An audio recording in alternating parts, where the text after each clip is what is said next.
What is up, guys? Thanks again for tuning in with BuiltJ. Today, we are working on the EG. For all of you guys that have been interested in the build, today I will show you exactly what we're doing today.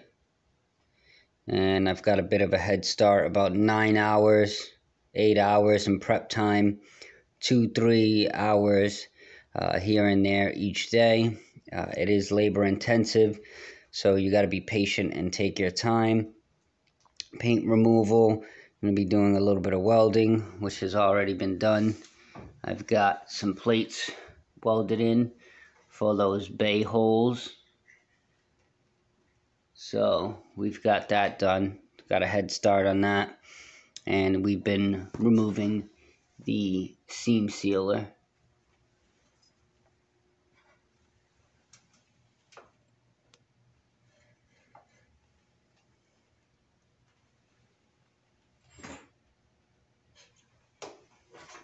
But today, we are going to be throwing in some motor mounts. You asked, which motor mounts? Well, let's take a quick look here. So most of you guys know what this means. These are drill points, so we're going to be drilling each rivet. You want to use a punch and mark the middle, so when you do drill it, it does not walk and you're unable to actually drill this transmission bracket off of your EG or DC Civic or Integra. So if you guys don't know, you're about to see exactly what we're doing here and what motor we're putting in.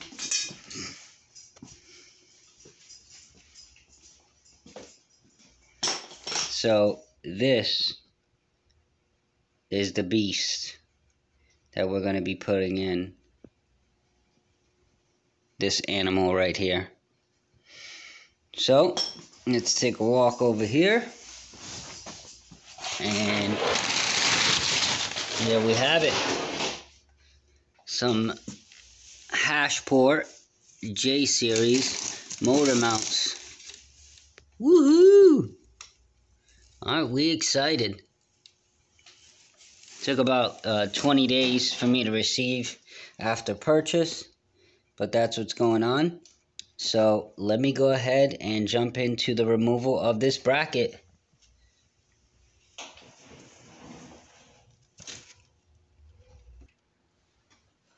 Okay guys, so I have a 1/4 inch DeWalt drill bit, and that's what I'm going to use. Normally I start with a pilot hole, which is basically a small drill bit, but they're so weak that I break all of them and I have none left, so I do have to head to the store and grab some new ones, but I should be able to manage. I did punch each and every one of these holes right dead on center, so I can drill them, and hopefully with this 1/4 inch drill bit.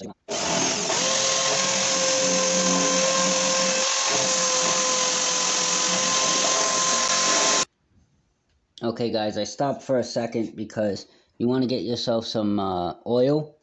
That way you can go ahead and put it on the spot where you're drilling, because the drill bit is going to get super hot and the tip is going to end up getting dulled out.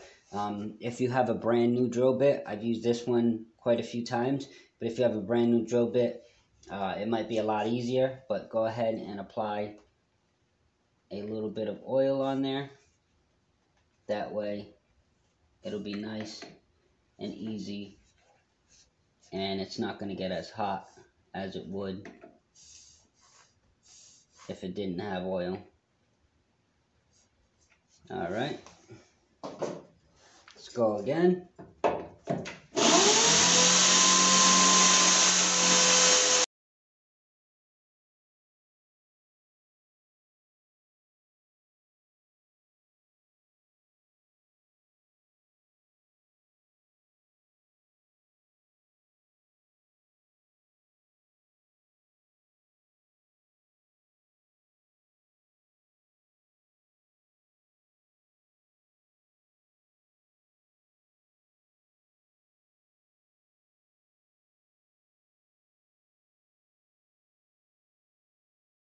Alright, so that's the first part of actually getting it taken out. First part is taking out all the spot welds. Put some light on there. And now we gotta pry it out. And if it doesn't come out, then we have to re-drill those holes a little bit bigger because the spot welds are still holding onto the bracket. So we'll go ahead and we'll grab a pry bar now. Alright, so you'll take a pry bar or a flathead screwdriver, and I like to start from the bottom down here. So I'll go ahead and I'll put that right in between the welds of the two separate metals. So I'll put that right in between there and whack it with the hammer, see if it separates.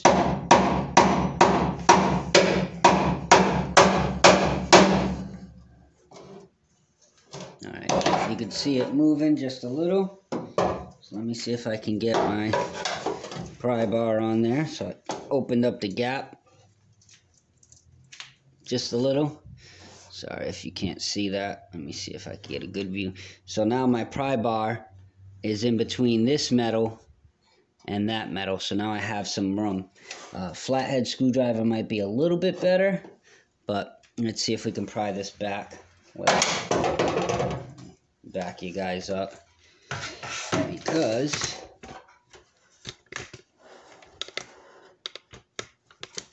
I'm gonna be swaying this thing and I might hit you.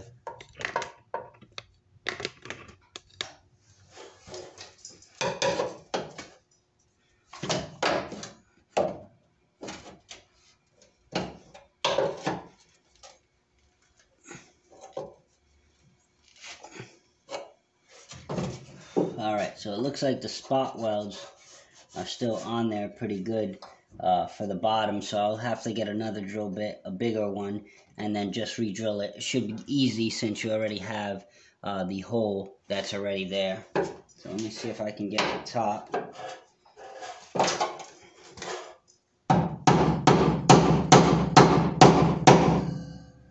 Alright, you see that? Just gave it a couple whacks and it's already getting underneath the bracket.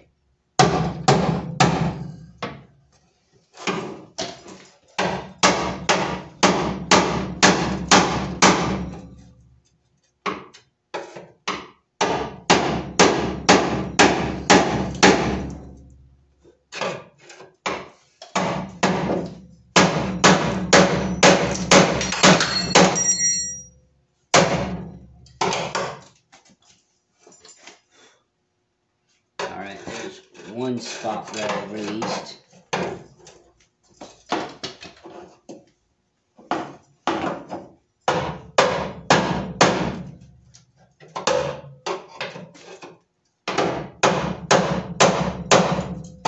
And slowly make your way down.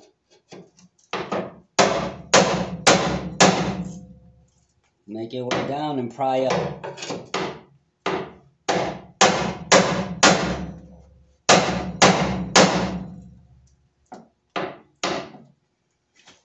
That way you can reuse the bracket if you ever go back to B series or single cam, which I doubt it, but just in case.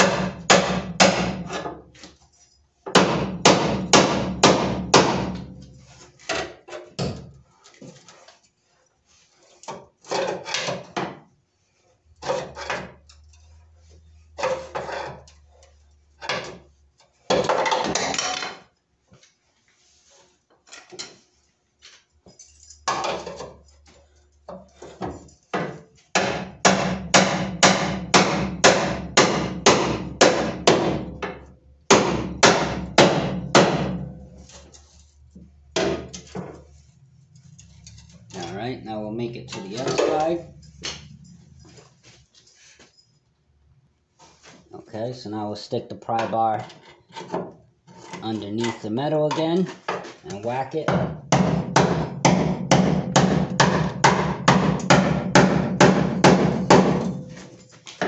Alright, as you can see, it's underneath it. So we pry up up and down just a little bit just to get in there, and we'll repeat the process.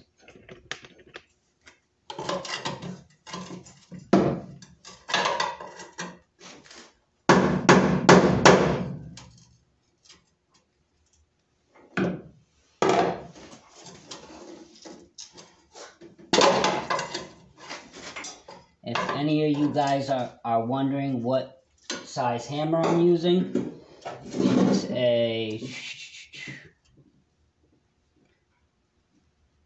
this is a 2.5 pound hammer. 2.5 pound hammer with a pry bar, or you can use a chisel, whichever one of your choice you can use, and either one should work.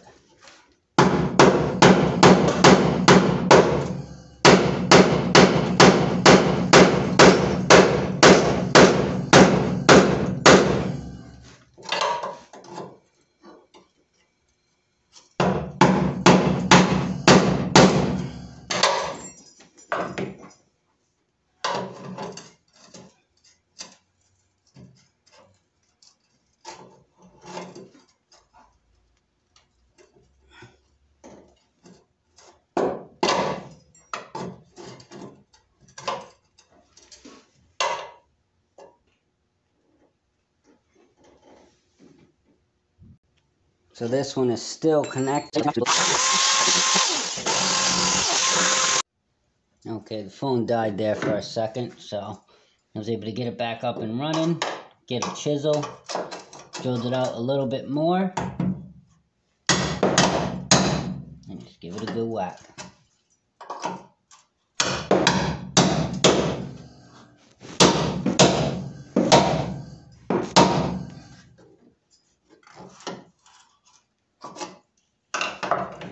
Give it a good whack with the chisel, and grab the pry bar.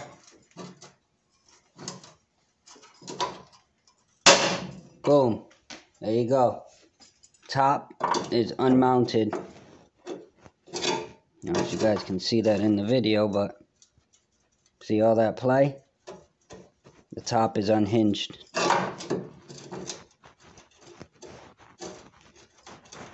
So now I should be able to...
Ta-da!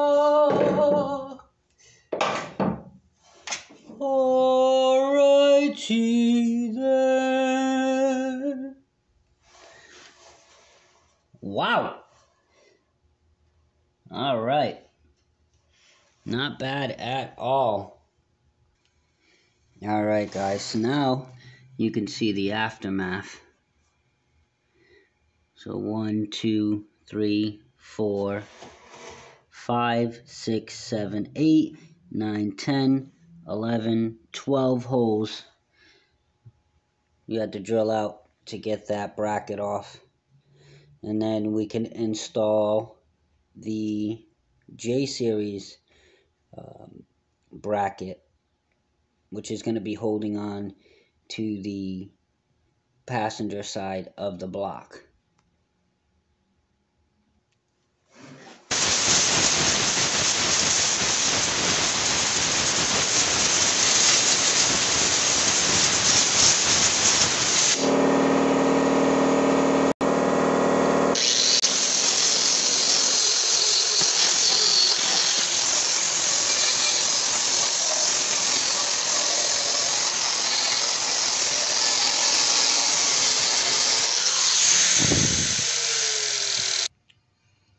Okay guys, here is the bracket. This process also works for the K series swap. When you remove the B series, D series trans bracket, you're gonna go ahead and install a bracket just like this with the K series motor. So the process is the same. You're gonna drill a hole there and drill a hole there, and essentially it's gonna go all the way through. I'm gonna go ahead and put the bolt through, and on the bottom you'll put a washer, and then it has a nylon bolt that you go ahead and tighten up that way, and you'll have one there and one here. So you guys are probably wondering, how do I get it exactly in place to the correct spot? And I'll show you right now. So as you guys can see here, this is where your torque mount bracket goes. And the bracket, or the mount, whatever you want to call it, torque mount, torque bracket, this is where it goes. So essentially you'll go ahead and you'll put the 2 bolts in there to hold it in place. Mines are stripped and cross-threaded and rotted, so on and so forth. Most Hondas are rotted anyways, and the bolts get stuck in there, so you may have to grind those bolts out if that is the case for you. For me, they were already out, but they are cross-threaded, rusted, and so on and so forth. So I was able to get it to thread just enough to hold that bracket in place, so I can go ahead and drill the top and then remove those bolts and drill the bottom. We're going to drill right through the threads. That way that bolt that's going to go through the frame and through the bracket is going to be able to secure this bracket into place. Alright, so you can see I've marked it with permanent marker. It's the oval shape, same shape as the bracket that I'm putting on there. That way if I need to adjust the angle, I can do that, and it's not a direct bolt. Plus there's a hole in here, so if I drill just a regular circular hole, it's going to look weird because it's going to have another hole on the side of it. So I'll just drill it, open it up a little bit and make it the same as the permanent marker mark, and you should be good to go. Let me do that now and I'll get back to you guys. Alright guys, so I have the holes drilled. As you can see, the bolts are in. There on the bottom, you put the washer in, and then you go ahead and put the nylon nut on there, nylon locking nut, and that is it. That is how you successfully install your hash port bracket for your J series motor. That is beautiful. I am in love. I'm gonna go ahead and fill in those holes so it has a nice clean look after it's painted. I think there's another hole you can kind of see over here. Yep, right there. So I'll probably go ahead and fill that in as well. And that is it. Thanks for tuning in with BuiltJ. I'll have some more videos continuing on this J series build for the EG hatch. Again, I thank you guys for tuning in and staying and supporting me and my channel. So thanks again guys, and you guys have yourself a wonderful day. And if you found this video helpful in any way and informative, please like, comment, and don't forget to smack that subscribe button, because I'll have plenty of content coming soon. Thanks again guys, and have a great day.